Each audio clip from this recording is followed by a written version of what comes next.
Hi guys, Orit here, and I wanted to touch base with you about your classes and ask you a specific question.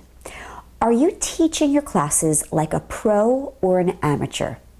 Now, you may not know the answer right away, or you might even be thinking, well, heck, what does a teaching pro even look like?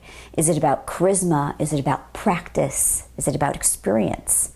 Well, I've been getting a lot of enthusiasm for new instructors saying, wow, I'm so gung-ho about teaching this format. I really want to get good. I really want to succeed, and I really want to be a professional. Awesome.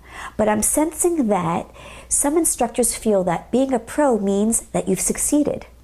And that's totally not true. Being a pro isn't about the numbers in your class.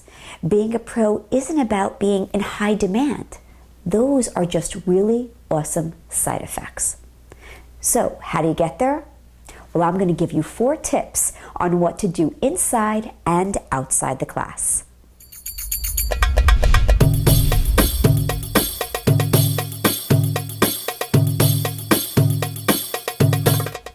Okay, so before I go over those tips in detail, I just want to give you a general description of what pro instructors do, all right?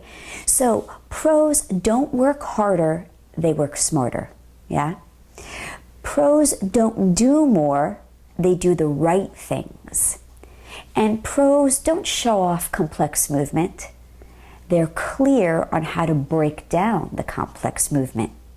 So here are the 4 tips that you can do inside the class. Now, I presented at a lot of fitness conventions and belly dance conventions, and I've even attended them as well, yeah? And pros are constantly watching their students. Give them eye contact, correct them. Students want to feel like that they're the only person in the room, yeah? So that's a big difference between a pro and an amateur, right? Watch your students. Number 2, of course, maintain the flow of the class. Of course, you can take a break for water. That's incredibly important to hydrate, but keep the flow going. Make it seamless. You want to make your students feel like, wow, that 45 minutes, that 60 minutes went by in a flash, yeah? Number 3 is always give them a new class with fresh ideas. Now, I don't mean always change your choreography, but I mean, give them a new move or 2 every week. Change the order of your previous choreography. Put on new music. Always keep it fresh. That's what's going to make your students coming back for more. And 4, set aside to create relationships. Set aside time to create relationships. Now, of course, you also need to create boundaries as well, because in the past I've experienced students crossing those boundaries. So create relationships, but also maintain boundaries as well, if possible.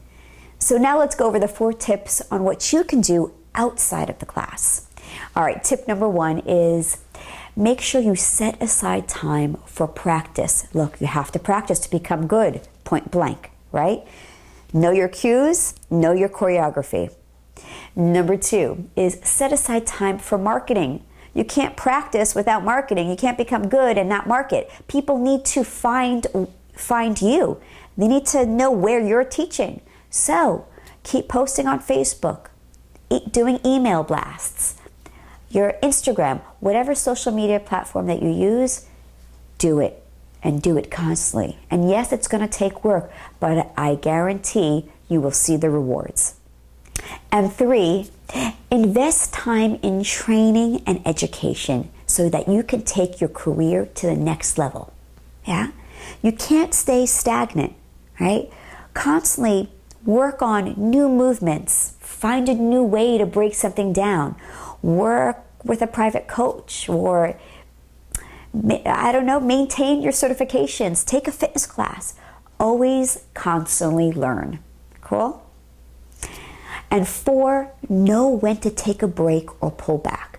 Look, you don't want to get exhausted teaching so many classes, right? So know when to pull back, right? If you want to maintain your passion for teaching, know your limit of how many classes you can teach, right? For me, my limit, 3 classes a week, in order for me to maintain my passion, because I also do my business online, so I'm constantly working. But as far as teaching, 3 is my sweet spot.